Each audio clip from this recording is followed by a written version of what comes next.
എന്നാൽ നമ്മൾ അടുത്ത വിഷയത്തിലേക്ക് പോകുന്നു. ഇറാന്റെ സുരക്ഷാ മേധാവി അലി ലാരിജാനിയെ വധിച്ചു എന്ന ഇസ്രായേലിന്റെ അവകാശവാദത്തെക്കുറിച്ച്. ഇത് ശരിയാണെങ്കിൽ അലി ഖാംനയിക്ക് ശേഷം ഇറാന് നഷ്ടപ്പെടുന്ന പ്രധാന നേതാവാകും ഇത്. ഇറാന്റെ വിദേശ നയം, സുരക്ഷാ നയം, ആണവ നയം എന്നിവ തീരുമാനിക്കുന്ന നിർണായക സ്ഥാനത്തിരുന്ന നേതാവായിരുന്നു അലി ലാരിജാനി. 12 വർഷക്കാലം പാർലമെന്റിന്റെ സ്പീക്കറായിരുന്നു. ആണവ ചർച്ചകളിൽ ഇറാന്റെ പ്രധാന നേതൃത്വം ലാരിജാനിക്കായിരുന്നു. ആയത്തുള്ള അലി ഖാംനയുടെ അടുത്ത സുഹൃത്തും വിശ്വസ്തനുമായിരുന്നു. ഖാംനയുടെ മരണത്തിന് ശേഷം യുദ്ധത്തെ മുന്നോട്ട് കൊണ്ടുപോകുന്നതിലെ പ്രധാന ശക്തിയും ലാരിജാനി ആയിരുന്നു. ഈ യുദ്ധത്തിൽ ഇറാന്റെ കൂടെ നിൽക്കാൻ അഭ്യർത്ഥിച്ച മുസ്ലിം ലോകത്തിന് ലാരിജാനി ഇന്നലെ സന്ദേശം അയക്കുകയും ചെയ്തിരുന്നു. ലാരിജാനി ഇല്ലാതായാൽ ഇറാന്റെ പോരാട്ടശേഷി ക്ഷയിക്കുമോ എന്നുള്ളതാണ് പ്രധാനപ്പെട്ട ചോദ്യം. അജിംസ്, ലാരിജാനി കൊല്ലപ്പെട്ടു എന്ന് തന്നെയാണ് ഇസ്രായേൽ അവകാശപ്പെടുന്നത്. ഇറാൻ ഇതുവരെയും അത് സ്ഥിരീകരിച്ചിട്ടില്ല. ഖാംനയി കൊല്ലപ്പെട്ടപ്പോഴും ഇങ്ങനെ തന്നെയായിരുന്നു. ഇസ്രായേലിന്റെയും അമേരിക്കയുടെയും അവകാശവാദം ഇറാൻ ഖാംനയി മരിച്ചു എന്ന് പറയുന്നത് ദിവസങ്ങൾ അല്ലെങ്കിൽ 2 ദിവസത്തിന് ശേഷമാണ്. ഇക്കാര്യത്തിലും നമുക്ക് ഒരുപക്ഷെ സംശയിക്കാം, ഇങ്ങനെ ഉണ്ടായിട്ടുണ്ടോ ഇല്ലോ. എന്ത് തന്നെയായാലും ഇസ്രായേൽ വളരെ ടാർഗറ്റഡായി ഇറാന്റെ പ്രധാനപ്പെട്ട നേതാക്കളെ കൊലപ്പെടുത്തുന്നു എന്നുള്ളത് ഇറാനെ സംബന്ധിച്ചിടത്തോളം പേടിപ്പെടുത്തുന്നതാണോ? യുദ്ധത്തിന്റെ ഭാവി എങ്ങോട്ടായിരിക്കും? ഇത് ഇദ്ദേഹം കൊല്ലപ്പെട്ടിരിക്കാനാണ് സാധ്യത കൂടുതൽ. കാരണം വളരെ ഇത്തരത്തിൽ ആളുകളെ പ്രിസിസീവായിട്ട് വധിക്കുക എന്നുള്ളത് ഇസ്രായേലിൻ്റെ ഒരു സ്ട്രാറ്റജിയാണ്. നേതാക്കളെ കൊല്ലുക എന്നുള്ളത് ഇസ്രായേലിൻ്റെ ഒരു സ്ട്രാറ്റജിയാണ്. അപ്പോൾ അലി ലാരിജാനിയെക്കുറിച്ചുള്ള ഇപ്പോൾ അദ്ദേഹത്തെ ലാസ്റ്റ് പബ്ലിക് സ്ഫിയറിൽ കണ്ടത് കഴിഞ്ഞ വെള്ളിയാഴ്ചയാണ്.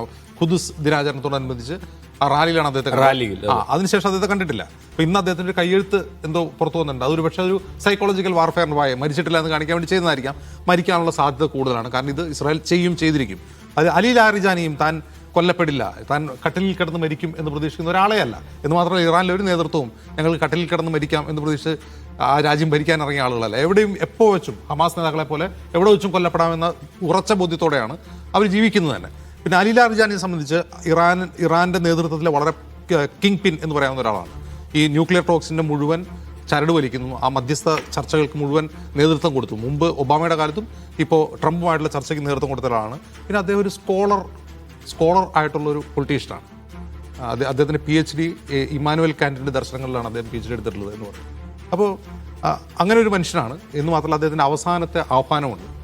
ഏറ്റവും അവസാനം ഉണ്ടായ ഒരു ആഹ്വാനം മുസ്ലിം രാജ്യങ്ങളോടാണ്. അതായത് അറബ് ലീഗിനോടും OIC-യോടാണ് അദ്ദേഹത്തിൻ്റെ ആഹ്വാനം. നിങ്ങൾ ഈ യുദ്ധത്തിൽ ഏത് വശത്താണ്? ആ ചോദ്യം ഈ ഘട്ടത്തിൽ വളരെ പ്രസക്തമാണ്. കാരണം GCC OIC-യിൽ തന്നെ അംഗങ്ങളായിട്ടുള്ള GCC രാജ്യങ്ങളെ കൂടിയാണ് ഈ ഇറാൻ ഈ ഘട്ടത്തിൽ ആക്രമിക്കുന്നത്. അവരായിട്ട് തിരിച്ചടിക്കുന്നില്ല. അവർക്കറിയാം ഇറാൻ എന്താണ് ചെയ്തതെന്ന്. GCC രാജ്യങ്ങൾക്കറിയാം. അദ്ദേഹത്തിൻ്റെ ചോദ്യം മറ്റ് രാജ്യങ്ങളോട് കൂടിയാണ്. ഈജിപ്റ്റ് ഉൾപ്പെടെ, തുർക്കി ഉൾപ്പെടെയുള്ള വലിയ സൈനിക ശക്തിയുള്ള രാജ്യങ്ങളോട് കൂടിയാണ് ലാരിജാനിയുടെ ചോദ്യം. ഒരു രാജ്യത്തെ അവർ ആക്രമിച്ചുകൊണ്ടിരിക്കുകയാണ്. പല രാജ്യങ്ങളും ഈ യുദ്ധത്തിൽ നിലപാട് സ്വീകരിക്കുന്നു.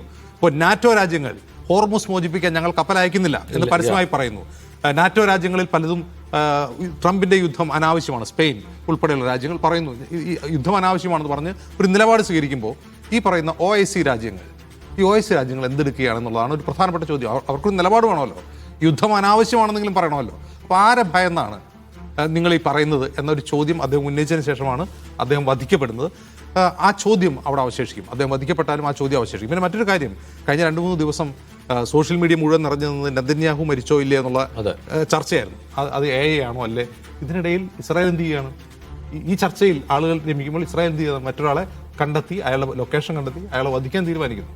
അത്രമാത്രം പ്രിസിഷൻ ഈ യുദ്ധത്തിൽ അവർക്കുണ്ട്. നമ്മൾ മനസ്സിലാക്കേണ്ട ഒരു കാര്യം, എങ്ങനെയാണ് ഇങ്ങനെ വധിക്കാൻ സാധിക്കുന്നതെന്നൊരു ചോദ്യം കൂടിയുണ്ട്. ഇതിൽ നമ്മുടെ എല്ലാം നിത്യോപയോഗ വസ്തുവായി ഇപ്പോൾ മാറിയിട്ടുള്ള ChatGPT, അതിൻ്റെ ഫൗണ്ടറായിട്ടുള്ള സാം ആൾട്ടർമാനും പെൻറ്റഗണുമായി ഒരു കരാറുണ്ട് ഇറാൻ യുദ്ധത്തിൽ. അതായത് ഇറാനിലെ നേതാക്കളുടേത് ഉൾപ്പെടെയുള്ള ഇസ്രായേലിനും അമേരിക്കയ്ക്കും ആക്രമിക്കേണ്ട പ്രധാനപ്പെട്ട ലൊക്കേഷനുകൾ സംബന്ധിച്ച വിവരങ്ങൾ കൈമാറുന്നത് ഈ ChatGPT-യുടെ മാതൃകമ്പനിയാണ്. അതുപോലെ എവിടെ സ്ട്രൈക്ക് ചെയ്യണം, യുദ്ധതന്ത്രങ്ങൾ എപ്പോൾ മാറ്റണം, എവിടെയാണ് സ്ട്രൈക്ക് ചെയ്യേണ്ട പോയിന്റ്, ഇത് സംബന്ധിച്ചുള്ള വിവരങ്ങൾ AI സാങ്കേതികവിദ്യയുടെ സഹായത്തോടു കൂടിയാണ് അമേരിക്കയും ഇസ്രായേലും ഈ യുദ്ധം നടത്തിക്കൊണ്ടിരിക്കുന്നത്. അപ്പോൾ നമ്മളിപ്പോൾ കണ്ടുകൊണ്ടിരിക്കുന്ന യുദ്ധം നമ്മൾ കൂടി പങ്കാളികളാവുന്ന, ഒരു പക്ഷേ നമ്മൾ കൊടുക്കുന്ന ഇൻപുട്ട് പോലും ഈ ChatGPT-യുടെ കമ്പനിക്ക് ട്രെയിനിങ് പർപ്പസിന് വേണ്ടി ഉപയോഗിച്ചേക്കാം. ഒരു കാര്യം പറയാം, പക്ഷേ ഈ ബെഞ്ചമിൻ നെതന്യാഹു മരിച്ചോ ഇല്ലയോ എന്ന ചോദ്യത്തിന് ഒരു ഉത്തരം, ബെഞ്ചമിൻ നെതന്യാഹു മരിച്ചിരുന്നെങ്കിൽ ഇപ്പോൾ ഇറാനിൽ അണുബോംബ് വീണാനെ. അതുകൊണ്ട് മരിച്ചിട്ടില്ല. അതാണ് നമുക്ക് മിനിമം നമുക്ക് ആലോചിക്കാവുന്ന ഒരു യുക്തി. പക്ഷേ ലാരിജാനി കൊല്ലപ്പെടുന്നു, അതുപോലെ തന്നെ ബാസിദ് മിലിഷ്യയുടെ തലവൻ സുലൈമാനി കൊല്ലപ്പെട്ടു എന്ന് ഇതിൻ്റെ കൂടെ വരുന്നുണ്ട്.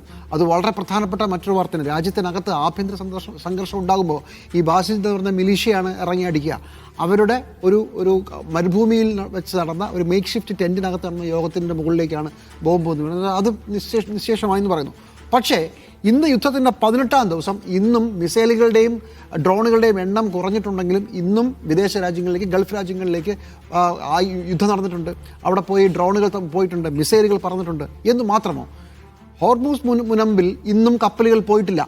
അവിടെ കൃത്യമായി അവരുടെ ഇറാനിയൻ സൈന്യത്തിൻ്റെ കയ്യിൽ തന്നെയാണ്. എന്ന് വെച്ചാൽ നമ്മൾ പലപ്പോഴും നേരത്തെ ചർച്ച ചെയ്തതുപോലെ അവിടെ ഒരു രാഷ്ട്രീയ നേതൃത്വവും സൈനിക നേതൃത്വവും മേൽത്തട്ട് മുഴുവൻ ഇല്ലാതായാലും 31 പ്രൊവിൻസുകളായി ചിതറിക്കിടക്കുന്ന IRGCയിലെ ഇൻഡിപെൻഡൻറ്റ് കമാൻഡുകൾ അവർക്ക് എന്താണ് ചെയ്യേണ്ടതിനെക്കുറിച്ചുള്ള കൃത്യമായ നിർദ്ദേശമുണ്ട്. അത് അപ്പോൾ ചെയ്യുക എന്നുള്ളതല്ലാതെ ആര് ചത്തോ ആര് ജീവിച്ചോ എന്നുള്ളത് വിഷയമേ അല്ല. അതായത് ഇങ്ങനെ പറയും, തല പോയാലും ശരീരം യുദ്ധം ചെയ്തുകൊണ്ടേയിരിക്കും എന്ന് പറയുന്ന പോലത്തെ ഒരു യുദ്ധ സംവിധാനം ഇറാൻ ഒരുക്കി വെച്ചിട്ടുണ്ട്. അതുകൊണ്ട് ഇപ്പോൾ സംഭവിക്കുന്നത് ഹോർമൂസ് കടലിൽ ഇന്നും കപ്പലുകൾ ചലിച്ചിട്ടില്ല, എണ്ണവില ഇന്നും കൂടുകയാണ്, പ്രതിസന്ധി വീണ്ടും വർദ്ധിക്കുകയാണ്. എന്നിട്ടും യൂറോപ്യൻ രാജ്യങ്ങൾ കപ്പലയക്കാനോ ഹോർമൂസ് കടലെടുക്ക് അമേരിക്കയോടൊപ്പം ചേർന്ന് മോചിപ്പിക്കാനോ തയ്യാറായിട്ടില്ല. ചുരുക്കത്തിൽ ഇറാനിൽ ആര് മരിച്ചാലും ആര് മരിച്ചില്ലെങ്കിലും നമ്മുടെ അടക്കം ഇന്ത്യയിലെ, കേരളത്തിലെ, ഏഷ്യയിലെ, ലോകത്തെ ഊർജ്ജ പ്രതിസന്ധി ഒരു പടി കൂടി മുന്നോട്ട് കടക്കുകയാണ്. അവിടെയാണ് വിഷയം. ജിമ്മി, ഞാനിതിൽ എനിക്ക് കൂട്ടിച്ചേർക്കാൻ ഒരുപക്ഷെ ഒരു ചെറിയ വിയോജിപ്പോടുകൂടി കൂട്ടിച്ചേർക്കാനുള്ള ഒരു കാര്യം എന്ന് പറയുന്നത്, ഇപ്പോൾ നമ്മൾ മിക്കവാറും ഒക്കെ നമ്മൾ ഇറാൻ്റെ ഈ സസ്റ്റൈനബിലിറ്റി അല്ലെങ്കിൽ പ്രതിരോധ ശേഷിയെക്കുറിച്ചുള്ള നമ്മുടെ ഒരു കൺസെപ്റ്റ് ഉണ്ട്. അതേസമയം തന്നെ ഇപ്പോൾ പറഞ്ഞല്ലോ, ഇപ്പോൾ മിസൈൽ പ്രതിരോധം മിസൈലുകൾ എത്ര വീണു അല്ലെങ്കിൽ ഡ്രോൺ എത്ര വീഴുന്നു എന്നുള്ളത്. ഇപ്പോൾ വരുന്ന ഒരു കണക്ക്, ഞാനിത് അൽ ജസീറയിൽ വായിച്ച കണക്കാണ്. അവർ തന്നെ പ്രസിദ്ധീകരിച്ച ഒരു അമേരിക്കൻ പക്ഷപാതിയുടെ, കൃത്യമായ അമേരിക്കൻ ഇസ്രായേലി പക്ഷപാതിയുടെ ലേഖനമാണ്. അപ്പോൾ അതിൽ പറയുന്നത് എന്താ വെച്ചാൽ, തുടക്കത്തിൽ ഇപ്പോൾ നമ്മൾ 350 മിസൈൽ വരെ, ഫെബ്രുവരി 28 കണക്ക് വെച്ച് നോക്കിക്കഴിഞ്ഞാൽ അത്ര വരെ ആണ്. മാർച്ച് 14 ഒക്കെ ആകുമ്പോൾ, ഇപ്പോൾ കഴിഞ്ഞ ദിവസങ്ങളൊക്കെ ആകുമ്പോഴേക്കും അതൊരു 25 എന്ന നിലയിലേക്ക് മാറിയിട്ടുണ്ട്. ഡ്രോൺ ഒരു 800-ൽ നിന്ന് ഒരു 75-ലേക്കൊക്കെ വന്നിട്ടുണ്ട് എന്നാണ്. അപ്പോൾ അത് കുറഞ്ഞു വരുന്നുണ്ട് എന്നുള്ളതിൻ്റെ സൂചനയായിട്ട് ഇദ്ദേഹം അത് കാണുന്നുണ്ട്. ഞാൻ പറയുന്നത് ഈ ലേഖകൻ അത് കാണുന്നുണ്ട്. മാത്രമല്ല, ബാലിസ്റ്റിക് മിസൈൽ ശേഖരം മാത്രമല്ല, ആണവ പദ്ധതികളും വ്യോമ പ്രതിരോധം ഇവരുടെ ഒരു ഏറ്റവും ആദ്യത്തെ ഘട്ടം എന്ന നിലയിൽ ഇപ്പോൾ അവിടുത്തെ ലോക്കൽ എയർ ഇതെന്ന് പറയുന്നത് ഇപ്പോൾ പൂർണ്ണമായും ഒരുപക്ഷെ പിന്നെ ഇസ്രായേൽ US സൈനിക അവർക്ക് അത് സ്വാതന്ത്ര്യം കിട്ടിക്കഴിഞ്ഞു പൂർണ്ണമായിട്ടും എന്നുള്ള നില. അപ്പോൾ ആ നിലയ്ക്ക് നമുക്ക് ഇറാന് തിരിച്ചടികൾ ഉണ്ടാവുന്നില്ല എന്ന് പറയാൻ കഴിയില്ല. ഘട്ടം ഘട്ടമായി ഇറാന് തിരിച്ചടികൾ ഉണ്ടാവുന്നുണ്ട്. ഈ കൊലപാതകങ്ങൾ കൂടാതെയുള്ള കാര്യമാണ് ഞാൻ പറയുന്നത്. തിരിച്ചടികൾ ഉണ്ടാവുന്നുണ്ട്.